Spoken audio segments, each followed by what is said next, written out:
Hi everyone. Tonight's book club review is of The Crate by Deborah Levison. Debbie is an award-winning journalist and publicist. The Crate has received 7 literary awards to date. New York Times best-selling authors Lee Child called it impressive and important, and James Rollins said it was a gut punch with such harrowing moments that you have to stop and take a breath. Other reviewers have called it gorgeous and poetic, heart-wrenching, and a brilliant story. The Jerusalem Post wrote, exquisite. We are honoured to have Debbie with us tonight, who will talk to us about this true story of her Jewish family from Hungary, living in Canada and the United States after the devastation of the Holocaust. Deborah's parents, Veronica and Steve Vadas, barely survived the Shoah, raising their family in or near Toronto. After surviving the Holocaust, Veronica and Steve purchase a modest house in Toronto, or near, and they also find a way to own a cottage not far from Toronto. There, Deborah, her brother, and their children share holidays and vacations in the family cottage. As those of you who have read the book will know, Deborah takes the reader on a journey through the horrific murder of a young woman whose body was discovered under their cottage, finding herself deeply entrenched into her family's Holocaust experiences. Debbie, based on this first novel of yours, you have correctly been described as a gifted, insightful, and evocative writer. Your parents endured the ultimate in pain, bigotry, hatred, and murder, surviving the Holocaust. In reaching Canada, they thought they had come to a safe and beautiful place to raise a family, but as you and they discovered, evil is everywhere. Criminals do surround us, and one can't be sure that there is any safe place. Questions can be posted on the chat line or be asked later. Debbie, over to you. Hi. Well, Simon, thank you so much for your kind words, and thank you so much for having me here today as well. And Sophie, thanks for all your help. It really is an honor to be collaborating with this organization, because it really did figure very prominently, not only in my own personal narrative and my journey of learning about the Holocaust, but it actually does figure in the book as well. And so I'm very glad to be here. So thanks for everyone for tuning in. And I'm really happy to just share a little bit about my book. It's my debut book, as Simon mentioned. And you should know that as a professional writer, a journalist, a lifelong freelance writer, ghostwriter, what have you, I've always wanted to be an author. And it was just a matter of waiting for the right story to come along. You know, as a child, I don't remember ever walking into a library or a bookstore without wishing I had my own book on a shelf. And having said that, I never expected The Crate to be a book that I would write, because as Simon mentioned, it's about a really grisly crime that involved my family. So I expect that not all of you have read it at this point, and so I'll try not to give away too much of the plot. But so The Crate, and here it is on audio. And I just want to tell you, it's a nonfiction story. And when I wrote the book, I felt that readers really needed to know how this crime impacted my family and how deeply it traumatized my parents. And in order for readers to understand that, I had to put the crime in the context of the violence that my parents had already experienced. And so let me start by telling you a little bit about my family. And I'm just going to share my screen and show you a PowerPoint. So let's see if you can see this.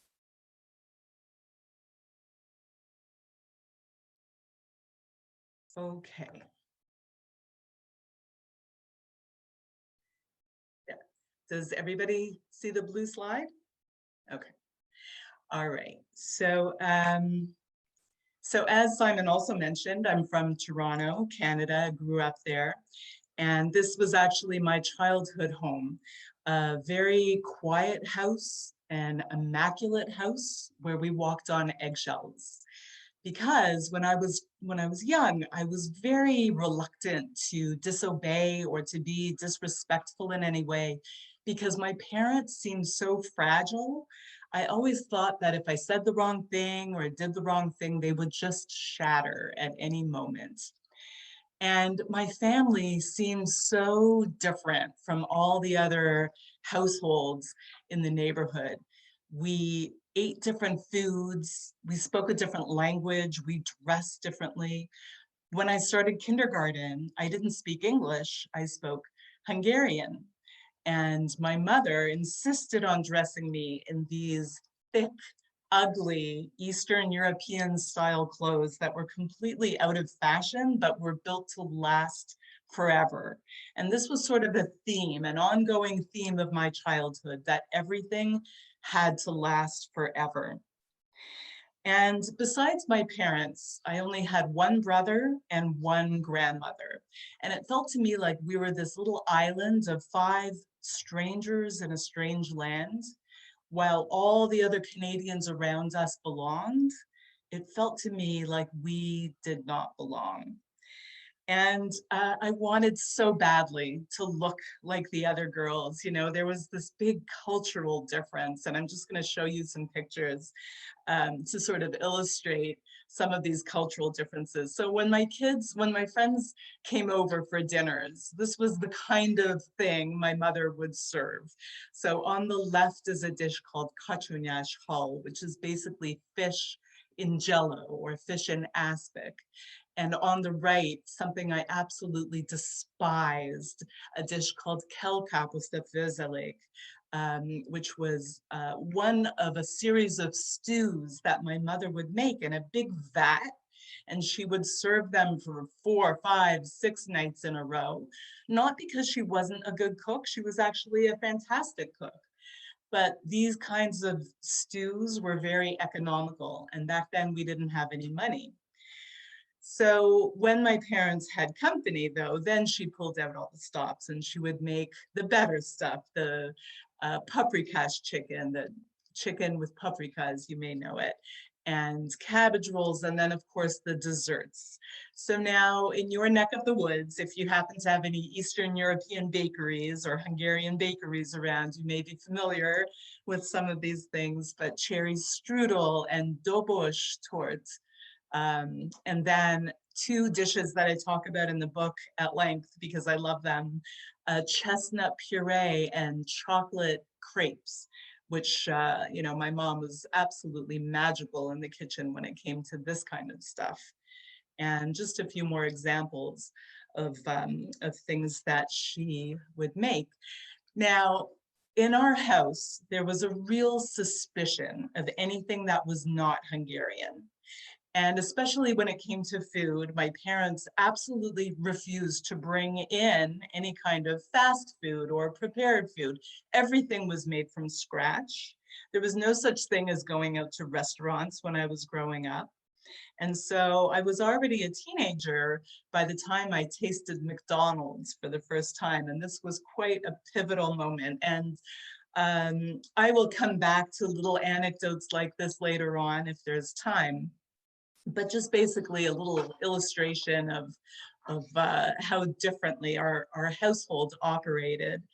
And now again, I don't know if Dorothy Hamill was an icon in the United Kingdom the way she was back in North America of the 70s, but the Dorothy Hamill wedge haircut was an absolute necessity for young girls growing up in the 70s. And of course, I wanted that haircut desperately.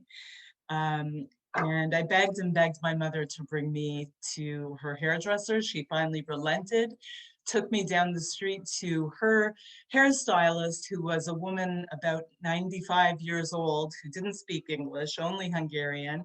And here I was trying to communicate Olympic figure skating to this woman and try to get this curly mop into a wedge, which didn't work out at all.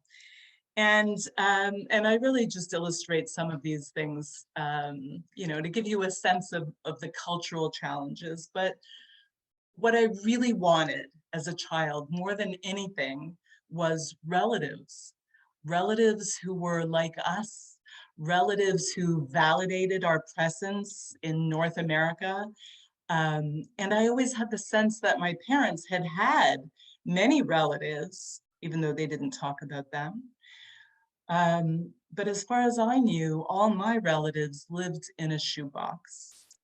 So these were some of the photos from the shoebox, and they are pictures of my parents' family, people who were never discussed ever, and people whose names I have a very difficult time remembering unless they're written down in front of me. Which again, later in this presentation, I'll circle back to because it's actually relevant. So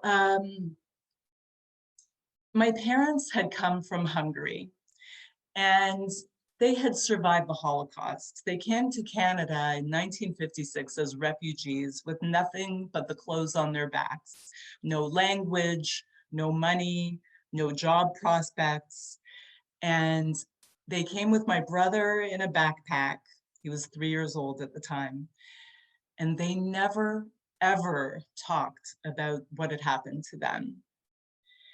But still, I had this sense that there was something, a shadow over our family, because it was more than just the fact that we ate different foods and spoke a different language, because in truth, Toronto was and still is a very diverse city.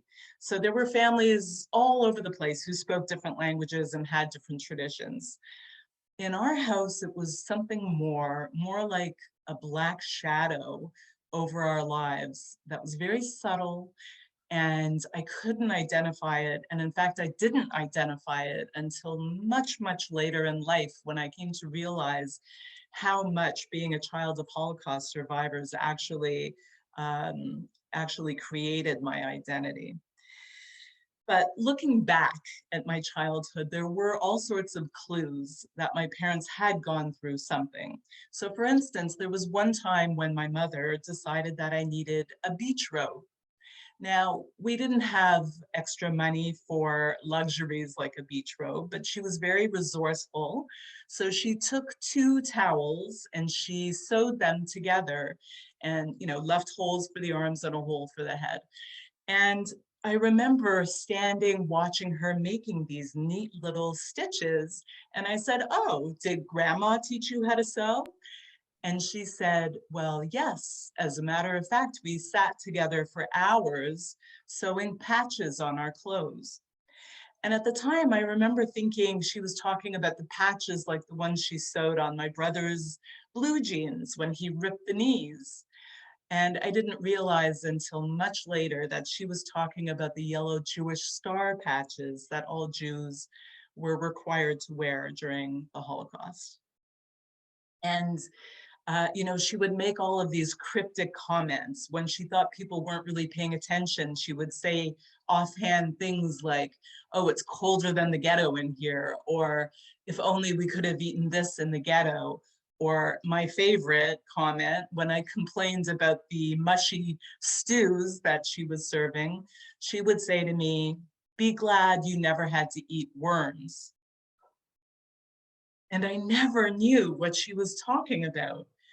But because we walked on eggshells, I never asked. And meanwhile, my father, he had a whole set of his own idiosyncrasies. So for instance, he would come home from work and sit down at the dinner table, and my mother would put a plate of food in front of him, and he would lower his head over the food and gulp it down so quickly that night after night after night, he choked. And then he would lean back and try to take like a big heaving breath around this mouthful of food. And my mom would jump up and clap him on the back. And it was very, very scary. And my mother would say, "Oh, he does that because he was starving when he was young." And again, no further explanation. And I remember one time when my own daughter was in preschool at the local Jewish community center, and she came home with lice, which is nasty, but it's very common. Well, my father freaked out. He had what can only be described as real PTSD in response to this very normal kind of childhood occurrence. And then there were things like their social lives. You know, my parents had a very close-knit community of other Hungarian Jews back in Toronto, and almost all of them were Holocaust survivors. And they were very social. They loved to get together. They didn't go to restaurants or movies, but they just entertained each other at each other's homes. And when it was our turn to have people over, I would peek out from my bedroom and look out into the living room or the dining room, and everybody seemed to be having a great time. They'd be laughing and joking until someone would make some offhand remark, and then it would be like this black curtain just coming down. All of a sudden, the laughter would stop, and I never understood why. So back again, when my brother and I were young, my parents had a mantra. They would say to us, education, education, education. You know, with their heavy Hungarian accents, they would say, people can take everything away from you except your education. And again, I never understood, why would anybody take something away from me? So it wasn't until I was a young teenager that I began to hear a little bit about my mother's story. And it wasn't until I was a married woman with children of my own that I actually learned what happened to my father. So back to pictures. So my mother was born in Budapest in 1930, and I just wanted to show a few pictures of the city, and I'm sure many of you have been there, but the bridges going across the Danube and the Parliament buildings, some of the iconic tourist attractions like Halász Bastion, Fisherman's Bastion in English, and Váci utca, the main retail shopping street, which is just lovely. And here, one of my favorite places, the New York Cafe. Look how ornate. Look how beautiful, one of Europe's last remaining great coffee houses. And then here is the facade of my mother's family synagogue, the Dohányúca Templum, where they were members. Now, they weren't religious, but they went, you know, once a year for high holidays. And here's the interior.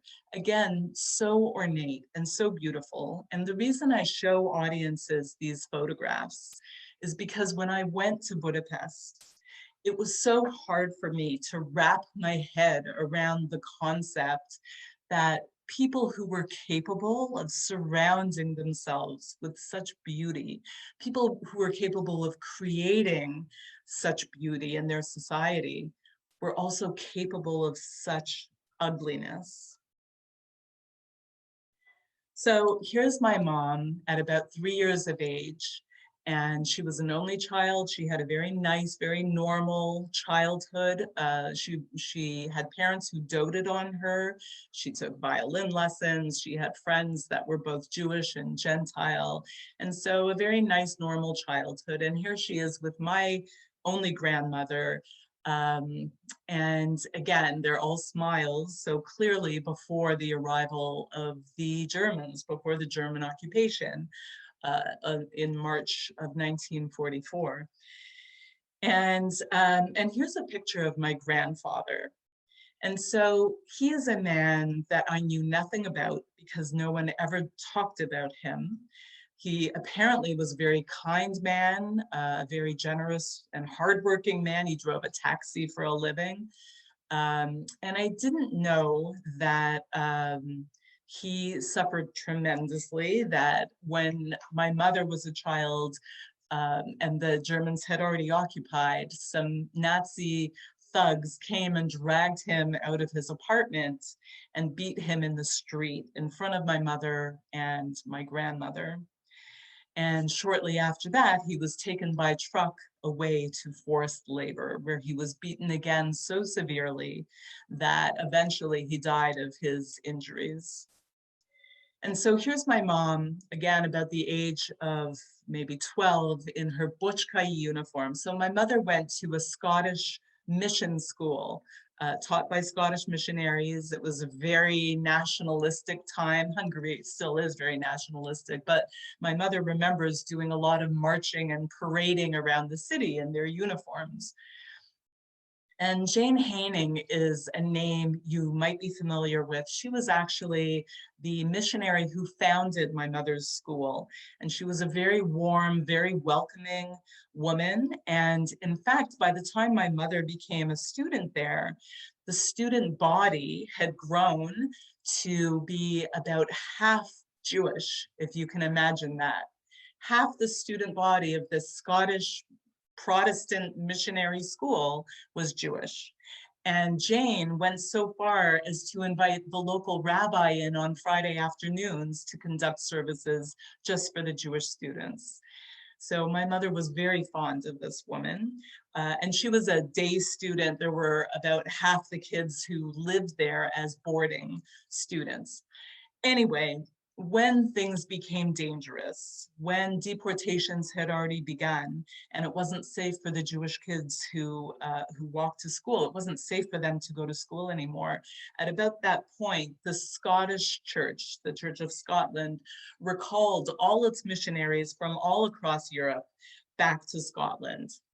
And Jane happened to be on holiday in Scotland when that happened, but she defied the decree and she traveled back to Budapest. So this was at great peril to herself. She went back to Budapest because she said that her place was guarding the Jewish children in her charge. And so at that time, she also employed a housekeeper at the school who was actually a very anti-Semitic woman. And when Jane realized this, she let the woman go. And in retaliation, the woman's son denounced Jane to the authorities, the Nazis at the time. And so they came and took Jane with all her Jewish students from the boarding school to Auschwitz. They called her a collaborator. And it seems that Jane is one of, if not the only, Scottish national to die in Auschwitz.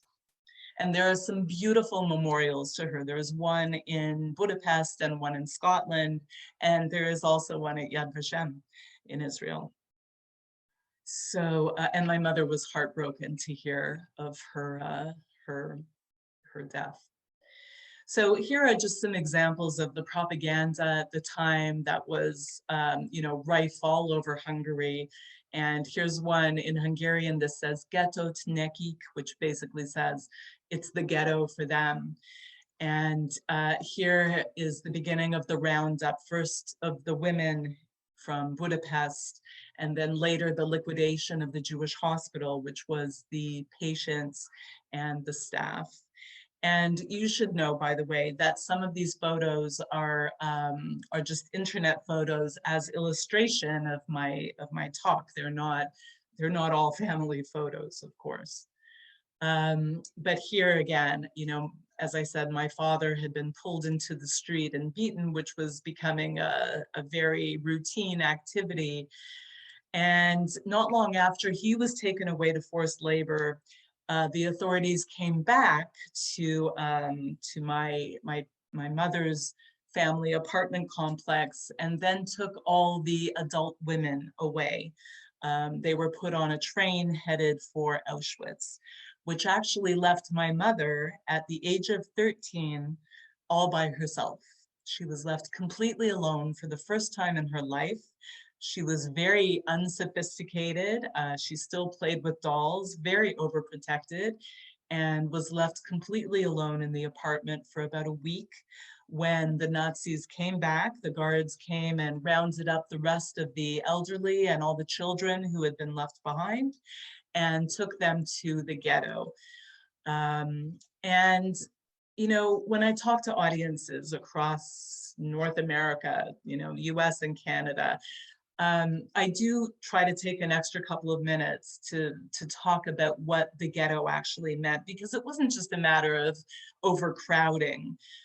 These were people who, first of all, their suffering was measured in tiers.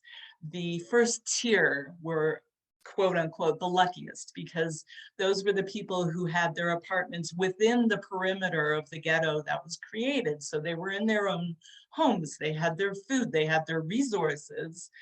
The people who lived in the city but outside the perimeter of the ghetto were less fortunate, were you know, able to take with them a lot less in terms of belongings. Excuse me. And the people who were from the countryside, the hundreds of thousands of Jews who were rounded up from the countryside and brought into the ghetto, those were the least fortunate, because they were only given, you know, minutes to grab whatever they could to bring with them. And of course, when food ran out in the ghetto and people were forced to barter their valuables or their belongings for scraps of food, those people from the countryside were the first to starve, because they had the least to barter for food. And so scenes like this, where people were dead in the streets and starving and sick, and, you know, children dying. This is what my mother lived with in the ghetto for close to a year. Scenes like this were commonplace, and she was a child herself, also starving in the ghetto. And I'm not going to tell you all the stories from the book, but I'm going to flip over to my father's story now. So my father was born about 2 hours north of Budapest in a little village called Balasagyarmat, and you can see it right at the northern border. And like my mother, he had a very normal, very wholesome kind of a childhood. He was religious. He had one sister he was very close to. And when Hungary annexed Czechoslovakia, he all of a sudden had access to the Carpathian Mountains. And so he remembers going with all the other village boys and their fathers to go skiing in the mountains, skating on frozen ponds. So again, just a very wholesome kind of a rural upbringing. Until again, March 19th, 1944, when the Germans occupied and created a ghetto in his village as well. And so my father was taken to the ghetto with his family at the age of 17. And his parents had come from very large families themselves. His mother and father were both one of 8 children each. By the end of the war, there was only one survivor on his mother's side, and on his father's side, none survived. So my father remembers that when he was first taken to the ghetto as a 17-year-old in the spring, his greatest concern was that he be allowed to graduate, because he knew that without a high school diploma, he wouldn't be able to go to university in the fall, and he really wanted to be an engineer. And so his mind, you know, he was thinking along these very normal chronological terms of how his life would play out. He'd graduate high school, go to college in the fall, and of course it didn't turn out like that at all. The Nazis came in the summer, in June and July of 1944, rounded up all the men, including my grandfather, and he was never to be seen again. And later they came back for the younger boys. And so at the age of 17, my father was one of the youngest to be rounded up. So now here's my father, a little bit younger. It's an undated photo. We think he's about 15 here, but you can see he still has that sort of adolescent chubbiness. And so at the age of 17, about 200 boys from the ghetto were taken onto a cattle car. and sent to forced labor. And again, the concept of a cattle car is something else that I feel the need to explain to maybe less sophisticated audiences, because people really don't have any concept of what it meant to be packed in so tight that boys couldn't lift their arms from their sides, or women gave birth standing up, or that people died standing up on these nightmarish journeys where there was no food. The only water was what was sprayed through the windows. And so my father was on a cattle car with these other boys for 5 days. And when the cattle car doors finally opened up, this was the scene that greeted him. Barbed wire with dead bodies caught on top and left as a lesson to the prisoners about trying to escape. So when my father sort of stumbled off that train, he found himself in the first of 3 concentration camps. This one called Fertőrakos in the very west of Hungary at the border of Austria. And he spent a few months there before being taken on another cattle car ride and then a death march to Mauthausen. And now I'm sure many of you are familiar with the name Mauthausen. It's actually the name of an umbrella group of camps. And Mauthausen was designed to be what was called a step 3 or Stufe 3 concentration camp, in terms that it was one of the most brutal and one of the most severe regimes, because that's where they housed a lot of the so-called incorrigible political enemies of the Reich, along with a lot of Hungarian Jews. And Mauthausen was built into a working quarry. And so you can sort of get a sense of these granite cliffs, the height of these cliffs. Now I have stretched out the pictures to fit the frames a little bit, but there was something at Mauthausen called the Stairs of Death. And these were 186 steps going from the bottom of the quarry to the top of the cliffs. And because it was a working quarry, the prisoners, the Jews, were required to work, and their work was carrying granite blocks on their backs from the bottom of the steps to the top of the cliffs. And you have to understand that the average prisoner at Mauthausen, the average male adult, weighed about 88 pounds. And the average weight of one of these granite blocks was 110 pounds. So this was their job, to carry these rocks up to the top of the cliffs. And the guards had a very favorite game that they would play with the prisoners. After a long day's work, when many of the prisoners collapsed, and of course that sort of created a cycle of people collapsing underneath them. But after a long day of work, the guards would randomly select two men to race up the stairs carrying their granite blocks. Whoever lost the race was immediately shot. Whoever won the race was taken to a place called Parachutist Wall, where he was then given a choice. He had the option of either pushing the prisoner in front of him over the cliff or being shot dead himself. That was the choice. So here again is just another view of the prisoners carrying their loads up. And again, you can't quite get a sense of how steep the stairs were because I stretched out the photo. But let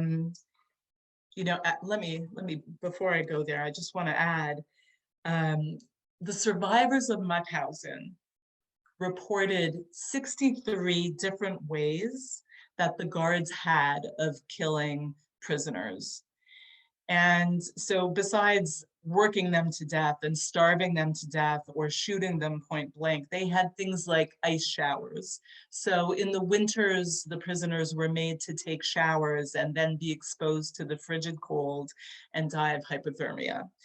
They also had barrels of water strategically placed all around the camp, just in case a guard felt the sudden urge to drown a prisoner in the barrel of water. So my father was able to survive a few months in Mauthausen, and then in the early spring of 1945 was taken on a death march, his final death march, to a sub-camp called Gunskirchen. And that's where he languished for the rest of the war until the American Allies came on May 5th, 1945. And Gunskirchen, you know, he just described as this nightmarish toilet bowl of walking dead, where everyone had dysentery, everyone was starving, so that by the time the American Allies came to liberate the camp, this was sort of illustrative of what they found. 5,000 corpses littering the ground because no one had the strength to bury them at that point. And that 5,000, of course, didn't count the hundreds of thousands who had already died and were up in smoke from the ovens, and also those who had been placed in mass graves. And I just want to tell you that a few months before the pandemic started, I was giving a talk to a local church group. The reverend had asked me to talk to the kids. And I was telling my father's story, and I got to this part about him being liberated from Gunskirchen, and you could hear a pin drop. They were so respectful. This was in person. And all of a sudden, the reverend just gasped. And I looked over, and the reverend said, "We just had a speaker here a couple of months ago who was one of the American liberators of Gunskirchen. At the time, he was an 18-year-old soldier, and he was absolutely traumatized by what he found at that camp." And so if you can imagine this man who I've since been in touch with and who I've since communicated with, he was an 18-year-old soldier liberating my father, who was by then an 18-year-old prisoner of the camp. And were it not for the pandemic, I would have had a chance to meet this gentleman in person. He's about 95 now and still talking to audiences, which is incredible. But ironically, it took him 50 years to be able to start talking publicly about his story. He was so traumatized. So he began talking about it in the mid-90s. And coincidentally, that's exactly when my father also, after 50 years, finally was able to tell his story. So, so when the American Allies came to liberate the camp, first of all, my father didn't believe that he was free. But once he even came to believe it, he was so weak and sick that he couldn't leave the camp anyway. And he ended up spending 3 months in an American infirmary tent before he had the strength to leave. So then he made his way back to Budapest, excuse me, where he tried to find his grandparents, but they had starved. Sorry. And from there, he made his way back north to his village of Balassagyarmat to try to find his parents and his sister, but they were gone. And he assumed that they had perished in Auschwitz. So all of this, my father did not tell me. He didn't talk about any of his experiences. He didn't tell me that by the time he was liberated, he weighed less than 100 pounds. He didn't tell me about the lice or the prolonged starvation or the hours and hours spent over the winter in nothing but the thin uniform, waiting to be counted. And he didn't tell me about the beatings and the torture or anything else, which, looking back on, I'm actually happy, because once I began to learn about his experiences and once I began to learn about what had happened in the Holocaust, You know, the things I've learned still haunt me. They haunt me at night. And so I just want to read a couple of things to make sure that I get the dates right, because I'm not great with dates. But, you know, when I started to find out about the medical experiments where they amputated limbs and transplanted organs of Jews, of course, without any kind of anesthesia, and when they held babies by the ankles and smashed their heads at trees or tables, um, here are just a few things that I do want to tell audiences, primarily non-Jewish audiences who may not know that such things happened. But on July 1st, 1941, the Gestapo in the Ukraine ordered the preparation of 3 burial pits, one for men, one for women, and one for children. And that town's Jewish population was buried alive. On August 27th, 1942, a transport carrying 6,000 Polish Jews arrived at Treblinka. And to their surprise, guards found that all 6,000 had died during the journey. On September 1st, 1942, security forces raided a hospital in the Lodz ghetto. And they liquidated all the Jewish patients, and they threw the newborn babies out the windows of the maternity ward, while the Nazi soldiers below competed to see who could spear them with their bayonets before they hit the ground. At Treblinka, there was a case where a German Shepherd dog licked the face of a Jewish child, and its SS master savagely beat the dog before trampling the child to death.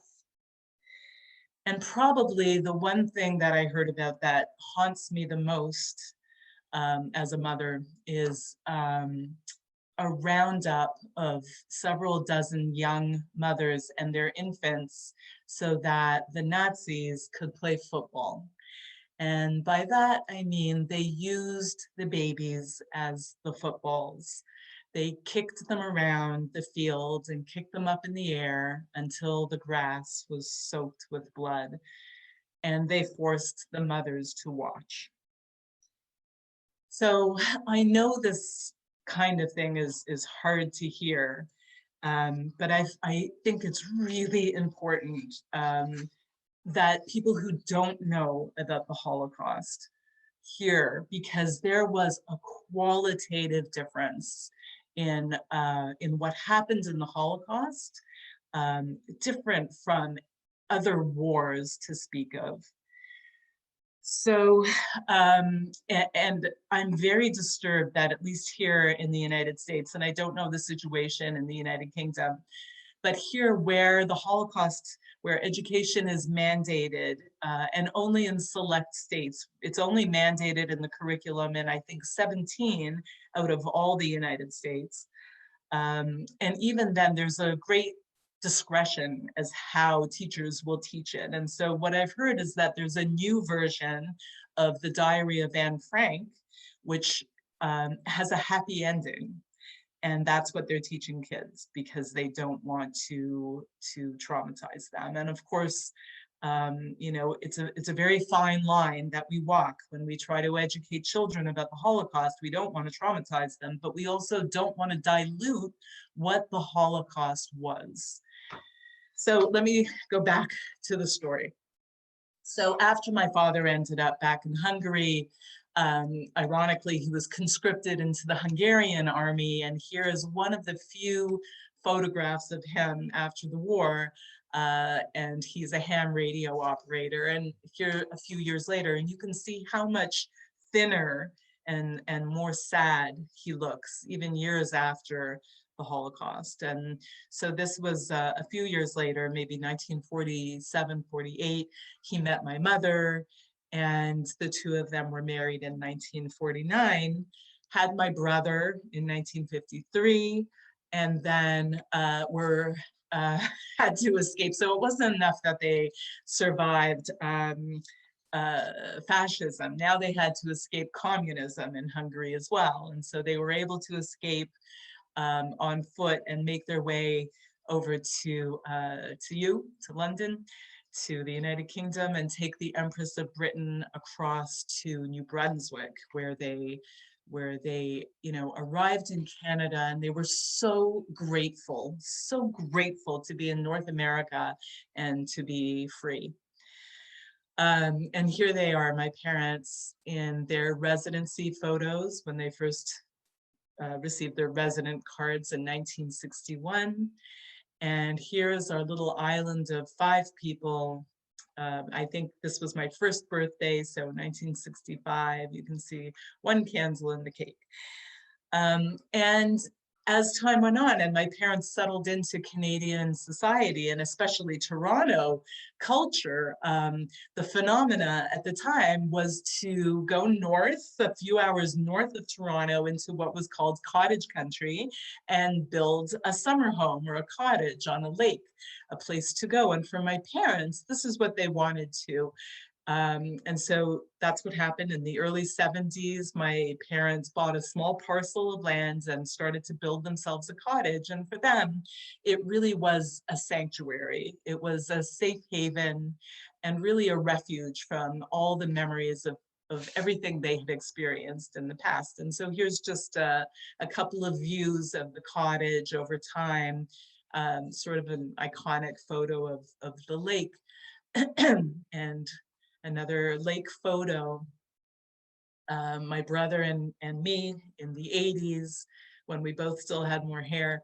And here you can see the cottage from the side view, and you can see how steeply the land slopes down towards the water, which is important because in that angled space, the crawl space between the ground and the floor of the cottage, that's where we discovered the crate.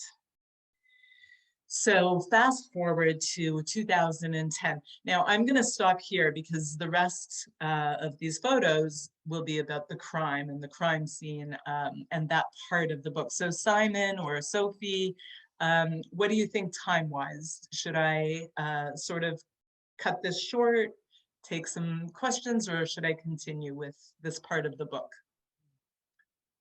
Well, theoretically, we've got just under a quarter of an hour to go. I don't know how many, there are no questions, I don't think, in the chat box.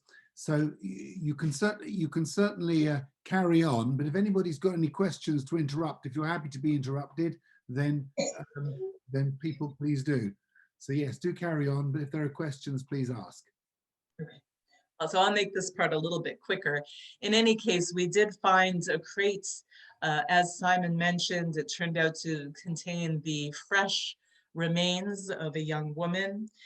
And here are just some of the crime scene photos. OPP stands for Ontario Provincial Police. So these are actually a series of police photographs that they shared with me. And here's the front of the cottage, cordoned off as a crime scene. And as you can see, we had a significant renovation of the cottage in the early 2000s. And so here's a police rendering of the before and after of the cottage. And here's the actual crawl space where the crate was recovered by my brother. And here is the crate once it was opened by the police. And just some photos that were placed in evidence, this one, and another piece of evidence, and some of the reporting at the time. And if you can imagine, when there was a 911 call that sort of triggered the media, and the newspapers, reporters, camera crews just descended on our very private little sanctuary and carried this story from coast to coast. And here's a magazine, Toronto Life, a very prominent magazine, carried the story as its cover story. And Detective Dave was actually the person to interrogate my brother as the primary murder suspect. And I don't know if you get the crime show Law and Order in the United Kingdom, but my brother said it was just like an episode of Law and Order, being taken to a police station and interrogated by who he said was a very tough man. And as it turns out, Dave is actually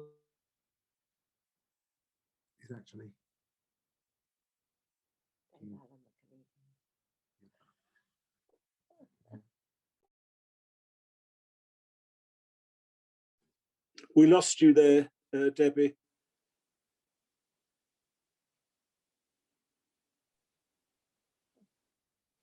Yes, Debbie, we can't hear anything. okay. Oh, you're Now, back. we're good? We're good now. Yes. Okay, so here Debbie, is can you go back to Dave? You said Dave, in actual fact, Dave became, and then after that you went quiet. okay. I was just saying that Dave is actually a pussycat and spent a lot of time with me to tell me about the investigation and how clever the investigators were in putting together the story of the murder. And so here were a couple of characters from the investigation, some of the suspects, and a residence of note. And this is the face of a murderer. Again, an example of Dave's humor with Columbo there, but that's the face of a murderer who it turns out I knew. And here is the victim. And so everyone asks why I wrote the book. And the truth is, when we first made this discovery of this grisly crime, all I could think about was in terms of how it impacted me and my immediate family, my children, my brother, my husband, and of course, my parents. And it wasn't until the autopsy came back with the results that it was a young woman who had died that I started to think about what her family was going through and how much they were suffering compared to what we were going through. And I began to think that I could give this victim a voice and tell her story. And so, of course, the other reason that I wrote the book is as a gift to my parents to tell, preserve their stories from the Holocaust, but also so that my kids would know their legacy. And also to fight Holocaust denial, because especially on the internet, Holocaust deniers have this massive audience and platform. And if any of you, I'm just going to run over here, if any of you are familiar with a 2018 survey that showed how little the millennial generation knows about the Holocaust, how little they've been taught, how they don't recognize the name Auschwitz, don't know how many Jews were murdered, have never studied anything about it. When my parents drummed this mantra of education into me, eventually I sort of circled back to realize that it meant I was obligated to educate other people about the Holocaust. And one of the themes of this book is about fate. And so I'm throughout the book questioning, was it the fate of a young woman to be murdered and end up in a spidery crate under someone's crawl space? And was it the fate of 6 million Jews to perish in the Shoah? And here I was, a writer waiting for a story. Was it my fate to write this book so that eventually I could do the work of educating people about the Holocaust? So those are some of the questions that I grapple with. And this is sort of a tangent on epigenetics. And any questions in the chat, or should I go and tell us a little bit? One question I've got is, given that everything that took place, and I have read the book, but you've described a lot, what was the effect on your parents, given everything your parents had been through and then what they thought they'd escaped and so on? How did they cope with all of what took place? So my parents have always had a lifelong policy of not telling me things, of not sharing any kind of painful moments or traumas or any kind of hurt or upset, because they don't want to hurt and upset me or my brother. And so it, you know, we only realized over time, and still after the book came out even, and after the book was written, how deeply this violence affected them. And, you know, they never expected to have to face this kind of evil of death and this disregard for human life. They never expected to have to face that again in their lifetimes. They thought they were safe. They thought they were especially safe up at the cottage, which was this very, you know, pristine, innocent kind of a place. And here it was defiled.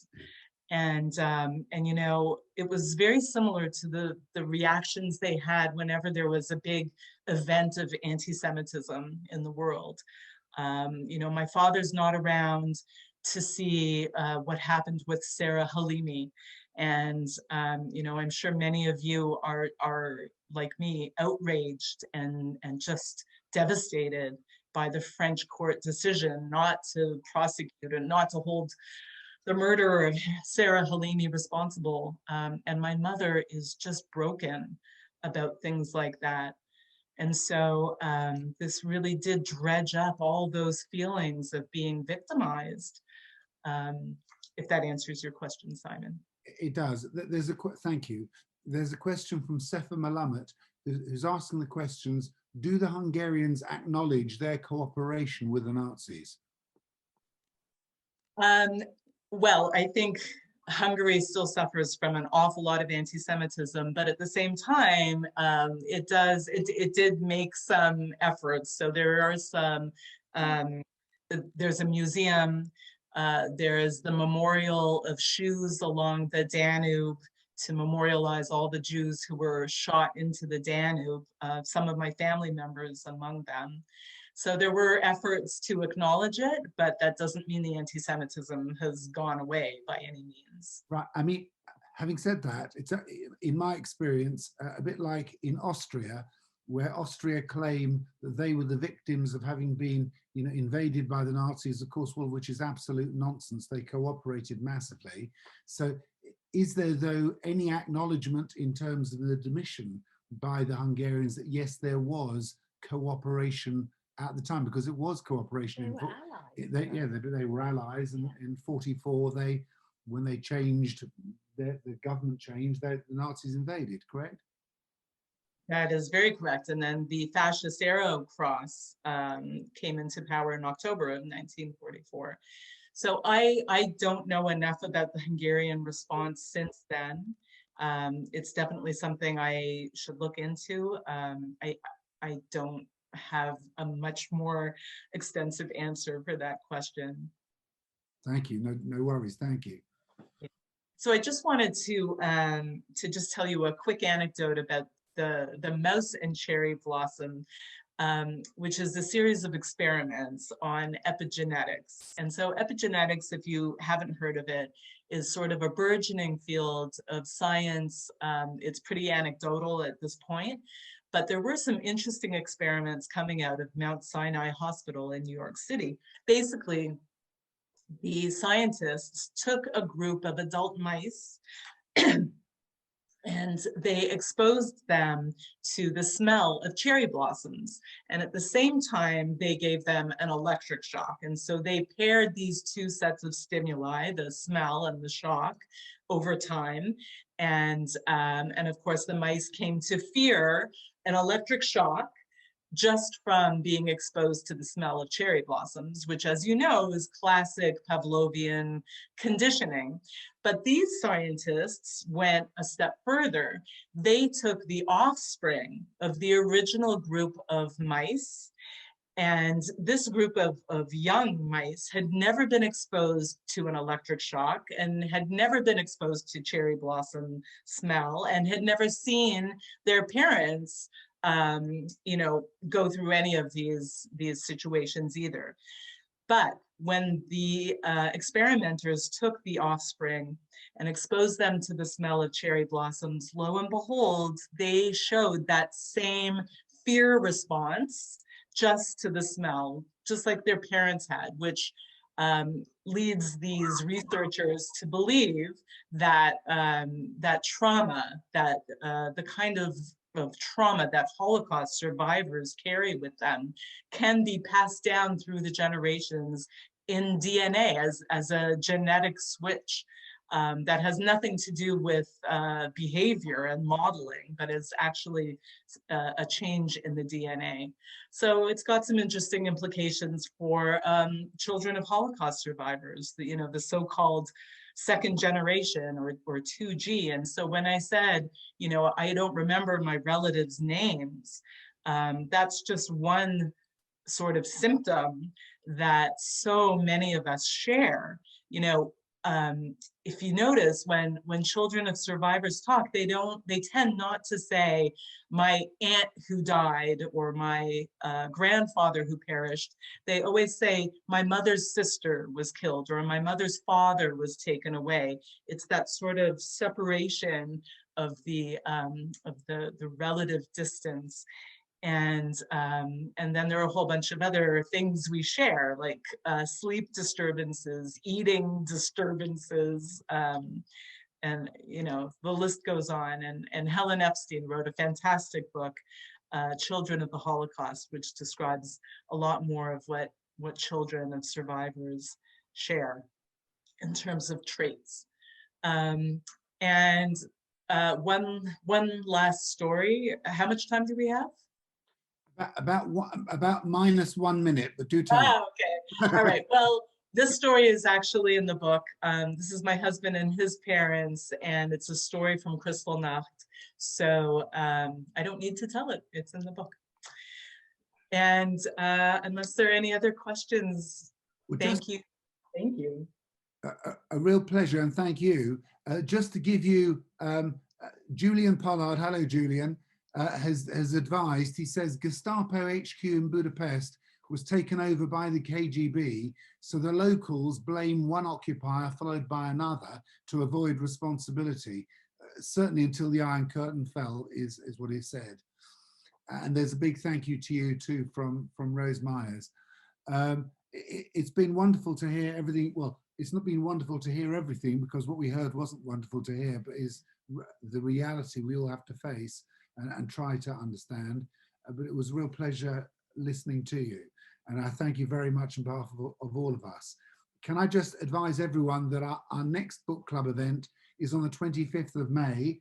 And it is, we have a woman called Agnes Capozzi, who we have met because she attended one of our events a while back. And she's going to be reviewing her book, Yellow Star, Red Star, which is an autobiography and a witness's account of life in Hungary before and during the Second World War, and tells of her subsequent escape to Britain. So a very, very interesting woman and a wonderful survivor.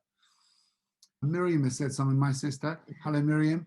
She said, thank you too, echoing that the great aunt of Simon and myself was never referred to as such. We are remembering her now as the younger generations appear. Yeah. Till next time, thank you very much. Thank you so much.